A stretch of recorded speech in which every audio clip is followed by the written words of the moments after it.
What's going on, everybody?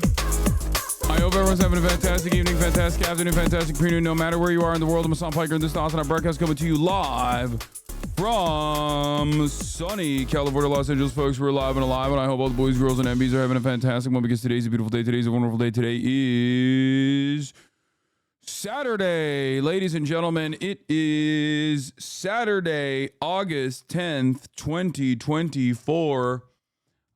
It is 11:55 a.m. and I am almost an hour late, and I apologize for that tardiness. I apologize for the delay. But this is the part of the broadcast where I tell you a little bit about my personal news about what's going on in the world of Hasanabi Piker, in which I will explain to you why I was late, you know? This is for all my parasocialists out there.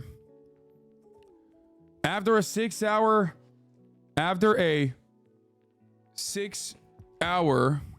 hold on.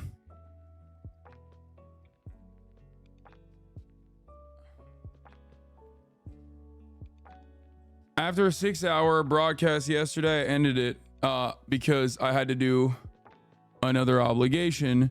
That is my podcast. Also, my hair is going to be awful today, but whatever. Hopefully it'll dry, because I didn't use minoxidil for like a couple days because I was out. I desperately need a haircut. Like, desperately need a haircut. It's gotten completely out of control. It's like, I gotta fix it. Anyway. But you look super Turkish today. Look super Turkish every day, I think. Anyway, folks, end of the broadcast at 6 hours because I had to do a Fear and episode. It was a banger. It was a return of the Mac, return of Austin show, the show. And we shot that. We shot the we shot the both episodes, the freemium one and the premium one. You already know, baby. But after we were done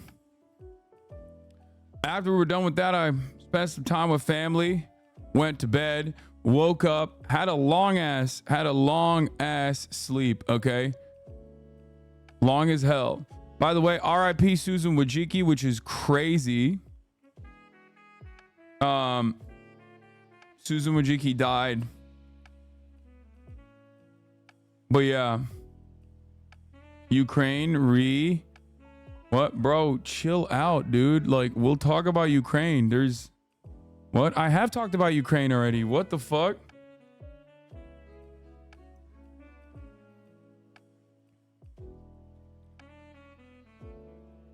Anyway. Y'all are weird as hell sometimes. I swear to God. This is one of those times where you're being weird as hell. Okay, so. Personal news wise.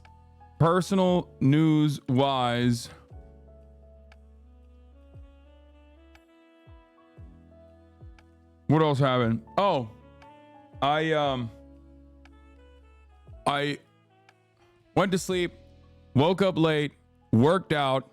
I've been hanging out with my mom and dad a bunch. My mom is a bit of a birthday girl, so she's been kind of on me a little bit on her birthday, you know, making demands and stuff. But ultimately, you know, I'm a mama's boy, so it is what it is. She deserves the world. So, yeah, I hung out with the fam a little bit. I hung out with the fam a little bit. I worked out. I got my push day out. I did like 205 for 5 on the incline on the barbell, and I was like, damn, I'm pretty strong, because the incline is like supposed to be lower than the flat, weight wise. But then I went to the flat barbell, and I haven't done a barbell bench press in a while because it like messes up my rotator cuffs. But I cracked out 6 on my top set after doing one for another. Like, I did 225 by 6, which I think is like, bro, were you hitting 315 on flat? No, dude, this is 225. It's so weak. I'm weak as hell.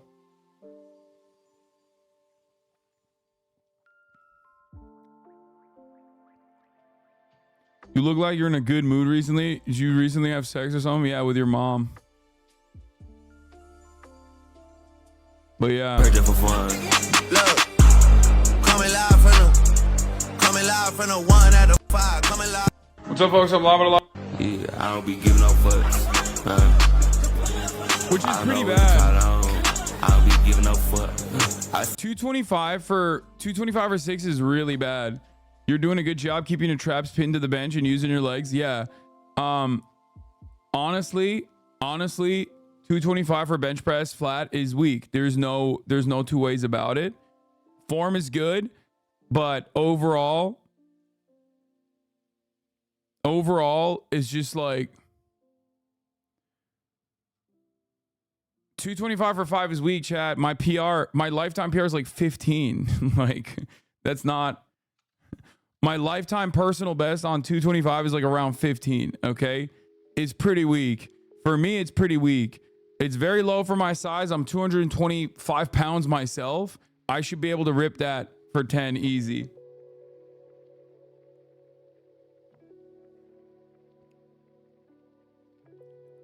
No, it's not 3 plates, so 315. It's 225. How long ago was a 15 PR? Like many years ago. Compared to your PR, that makes sense. Yeah, I mean, I was like, my bench press has never been my barbell bench press has never been my most impressive lift. I have very long arms, and I'm double jointed. And when I first started, ironically, my shoulder would dislocate every time on like 135. What if we balled in Chicago before the DNC? We'll be there to cover it. I'll be down. I like that. Yo, if you set that up, Lebitard and friends, like, I'm fucking down. Potentially. I love balling. Anyway, what do you use for workout details? You blast off? No, I haven't blasted off yet. I will in a little bit. But yeah, I'm on a deficit. I'm a deficit, Dan, as you guys know. Some of you know this, some of you don't know this. So like, it's not terrible overall. It's not terrible overall, but like, it is what it is, you know? Interesting font choice. Trump campaign has been hacked and acknowledgement came after Politico began receiving emails from an anonymous account with documents from inside Trump's operation. Oh no. Bro, they're already out of control, man. They're already dying. This is terrible for them.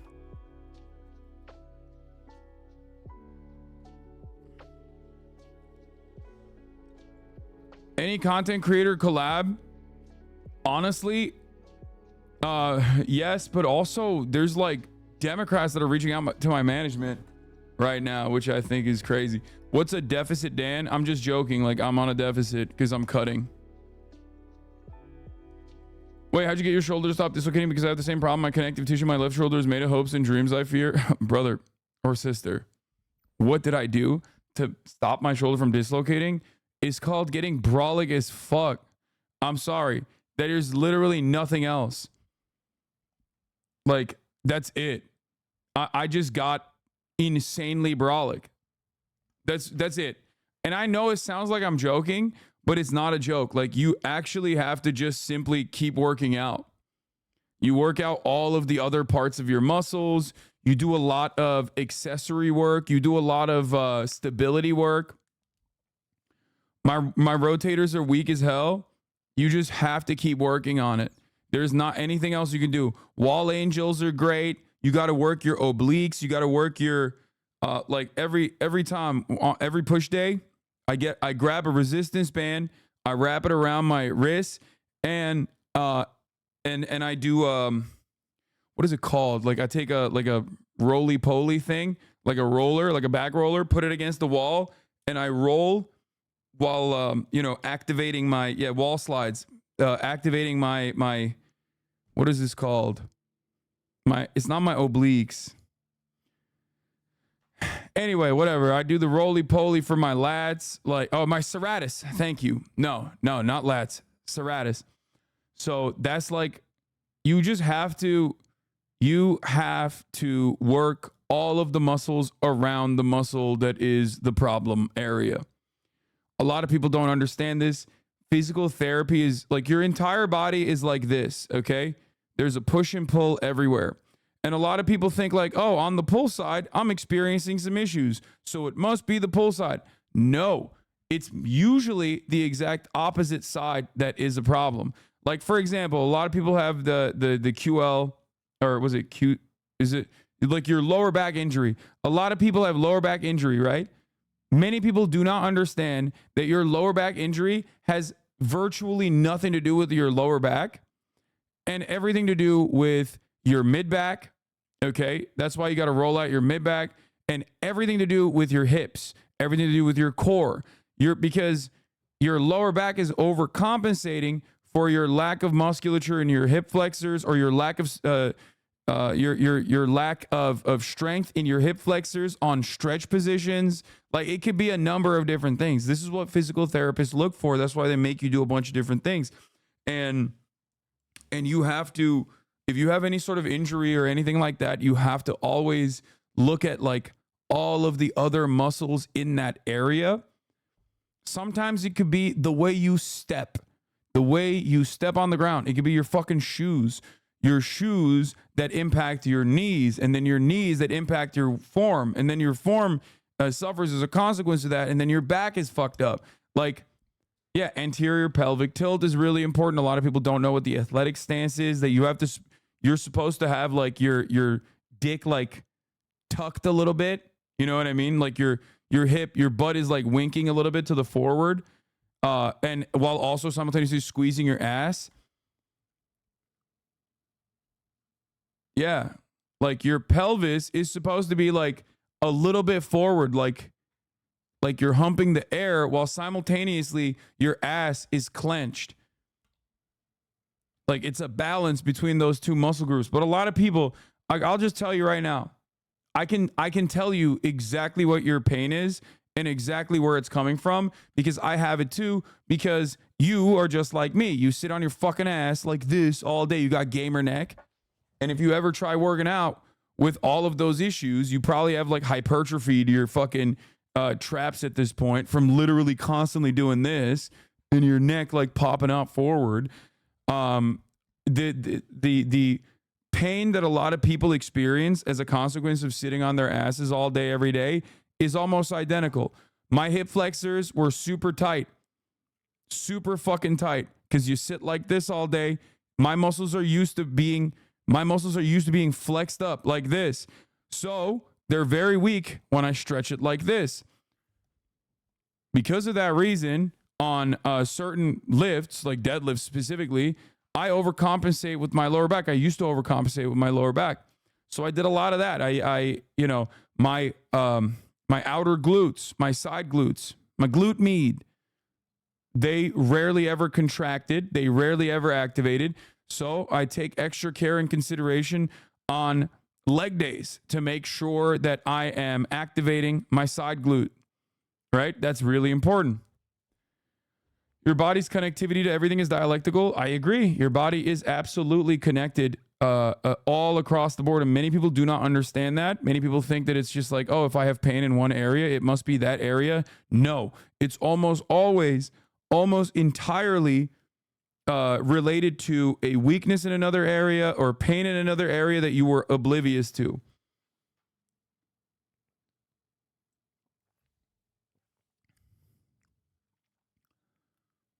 Hegelian ass body, yeah, I know. So, in his Jeff Nippert era, no, dude, I have been someone who has weight trained. Like, I've weightlifted for years at this point. It saved my life. It gave me so much confidence. It fixed my scoliosis. Like, this isn't bro science. This is just exercise science, which is a real science. It's a hard science. It has nothing to do with like the broy shit. Obviously, you're hearing it from a broy guy. And I'm also like explaining it in a really shitty way because I'm not the most well equipped. I'm not like a professional. I didn't like study this in school or anything. So ultimately, you're hearing it from the type of dude who is like not the most knowledgeable. But everything I'm saying is backed by hard science. I will never tell you like some nonsense bullshit.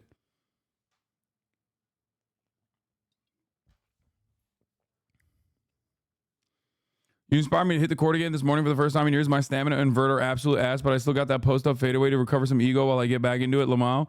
Yeah. You got scoliosis? Yes, but are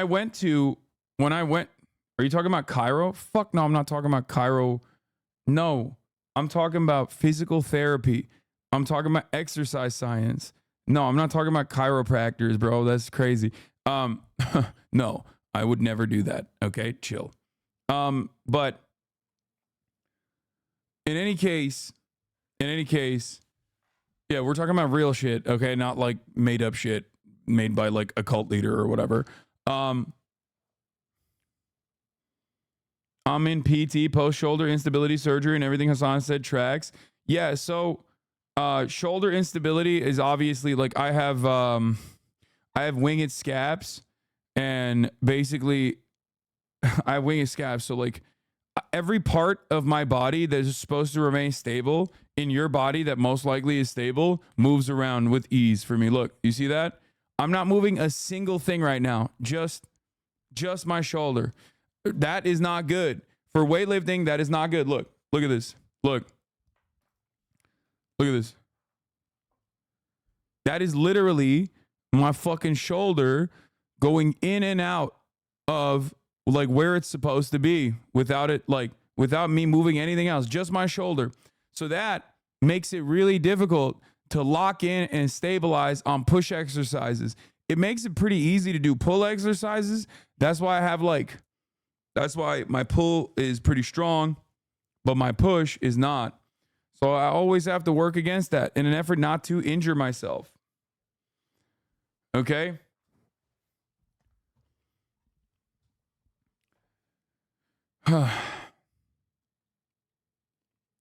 How bad was the scoliosis? I mean, it wasn't so bad, but like I remember going to a doctor in Turkey when I was growing up, and the doctor was like, bruh, you're fucking tall as shit. What do you mean? Like, what? You really want a fucking back brace? Like, who gives a shit that your back is a little bent? Literally, I'm not even kidding. The doctor straight up laughed at me because he was like, this is an issue.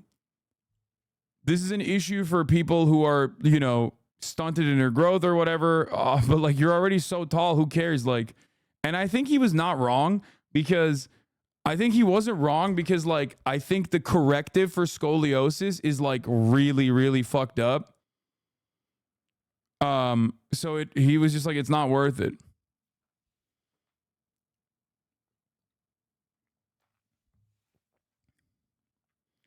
I had a brace too, but I'm 5'9" and my back's still kind of curved, so I needed that shit. Yeah. He said it wasn't that bad. Have you separated your shoulders at all, bro? Wait, what? Separated my shoulders? What do you mean? Like dislocated it like completely? No. My shoulder dislocation only happens like my shoulder dislocation is not, I've only dislocated my knee. I've never fully dislocated my shoulder because of the hypermobility I have. It doesn't like completely detach, but I can like dislocate it just like all of my joints. I can dislocate them without like actually fully dislocating them. Like, look, my thumb. You see that? Like I can literally dislocate my thumb without actually dislocating it. Anyway, you might want to get checked for EDS. That's a major symptom. What is that? If that's the top of the hour ad break joke, what's EDS? Ehlers-Danlos? What the fuck is that? What? Oh, shit. Elastic skin bruises easily. A group of illnesses passed from parent to child known as inherited that affect the skin, joints, and blood vessels.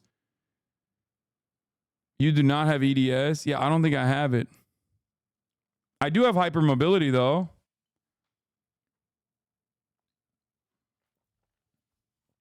Yes, I can escape handcuffs unless they tighten it all the way.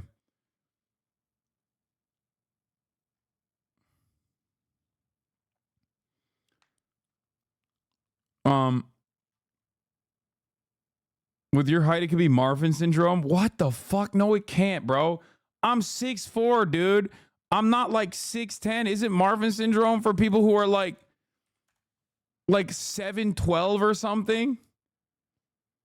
Yeah, visual difficulties, tall, thin frame, long arms, legs, and no, dude, I don't have fucking Marfan syndrome.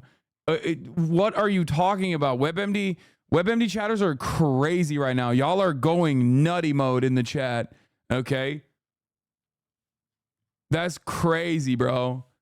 Anyway, listen. Let's fucking Twitch doctors, dude. Twitch fucking doctors. All right, let's blast off and let's get started. Okay.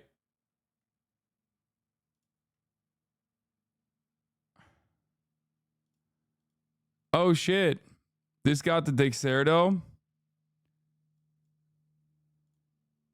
I am legitimately an iShowSpeed fan, okay? I will stand on that. I will always say this, okay? It's not the Free Palestine stuff. I love that already. That's phenomenal. It's the donor, dude. When he went to Germany and had Turkish donor and then did a backflip and said, this is the greatest food I've ever had in my life. That was it. He locked me down forever. And let me tell you one other thing. And I realize why. So many people love him. One, because he's very wholesome. But also, two, and I don't even know if he's doing this in, like, he is literally Luffy, okay? He just lives like Luffy. That's number one. Number two, he goes to different countries and will, like, pick something that the countrymen care about a lot, and he glazes it, okay? That's it. You become a global phenomena like that instantly. He wears the jersey, he glazes the country, and he looks at... How the fuck is you pronouncing Donat?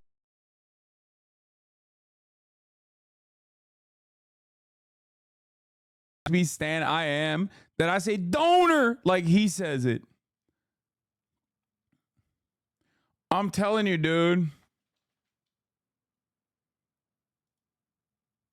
I'm telling you.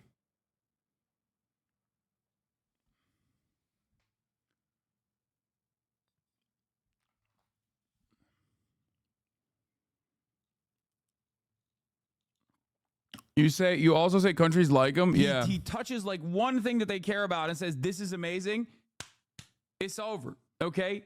He is America's best ambassador. It's true. It's true. I am a fucking iShowSpeed fan. Like 100%.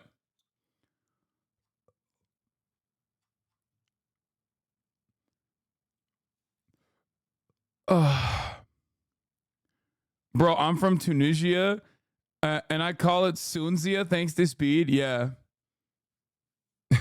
Donor. Yeah, he's great, man. He is literally, bro, he is literally fucking, he is Luffy. Like, he is actually Luffy. Legitimately, and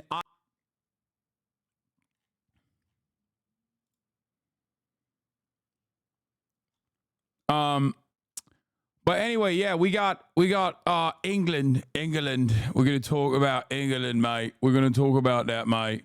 We're gonna talk about the fucking Oibubs. Queso said he got sent the clip of you riding for Mountain Dew. Queso saw your clip about Mountain Dew, by the way. Wait, did he respond to it? Do you guys have a reaction to it? Was he too afraid to show it to his audience because it calls into question his fat status? Like, he's not a big boy. He's not a real one. I will stand on this. I personally think he's a fake big boy. I've never seen a real big boy, a real soda boy, actually talk so disrespectfully about Mountain Dew. I think Queso is skinny. He might be wearing like a suit. I'm calling into question his bona fides on big boy status. Okay? There are better sodas. I don't agree with you, but it's fine, especially because I've ventured into like Dr. Pepper. honestly, since I ventured into Dr. Pepper, I will keep it a buck 50. I will keep it a fucking buck 50 with you. Like I personally now know that the world is out there. Like there's a much larger world out there that I was not even privy to. And I really like it. Like I'm on my shit right now. I'm on my Dr. Pepper shit. And I've been really into it. I haven't touched real Dr. Pepper yet. Like I've only drank real Dr. Pepper one time. But honestly, it's pretty good. And I never thought I would like it. I thought it was gross at first. But Diet Mountain Dew is my shit. Like it is always the OG. It's like the one thing we have over gay ass Europe. You know what I mean? Like they're like, oh no, the chemicals. Oh my fucking yellow 5. It's like, no, dude, you have to have those chemicals. Like it impacts the taste. Like we're not doing this like gay communist shit. Okay, we're America. Excuse me. I'm gonna have the chemicals. You know what I mean? Like I need more chemicals in my shit. Anyway,